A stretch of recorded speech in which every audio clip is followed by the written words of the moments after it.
শান্ত মণিপুরে আবারও আগুনে লেলিহান শিখা। বিষ্ণুপুর জেলার একটি বাড়িতে ভয়াবহ বিস্ফোরণে প্রাণ হারায় 2 শিশু। সেই মর্মান্তিক ঘটনাকে কেন্দ্র করে নতুন করে উত্তপ্ত হয়ে উঠেছে পুরো রাজ্য।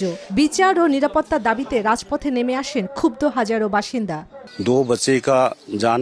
বোমা বিস্ফোরণে 2টি শিশুর মৃত্যু অত্যন্ত বেদনাদায়ক ও দুঃখজনক। নিরপরাধ শিশুদের উপর এমন সহিংসতা কোনোভাবেই গ্রহণযোগ্য নয়।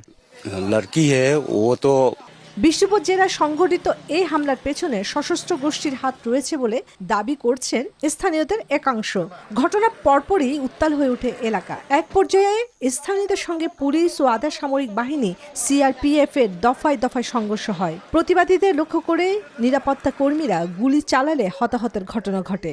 ওদের স্বপ্ন পূরণে পাশে থাকতে পেরে আমরা গর্বিত। जो कुकी जो मिलिटेंट है वो लोग आके दोनों को मार के चला, बच्चों को मार के चला गया है और उसकी माँ जो है अभी घायल होके अभी हॉस्पिटल में है।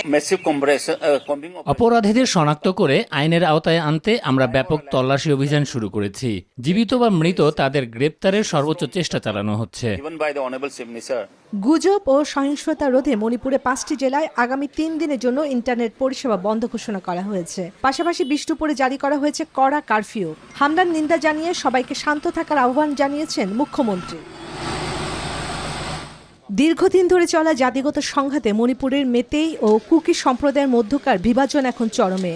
ইম্ফল উপত্যকা ও পাহাড়ি অঞ্চলের এই স্নায়ুযুদ্ধ থামাতে বাফার জোনগুলোতে কেন্দ্রীয় বাহিনী মোতায়েন থাকলেও বারবার এমন রক্তক্ষয়ী সংঘর্ষে বিঘ্নিত হচ্ছে শান্তি প্রক্রিয়া।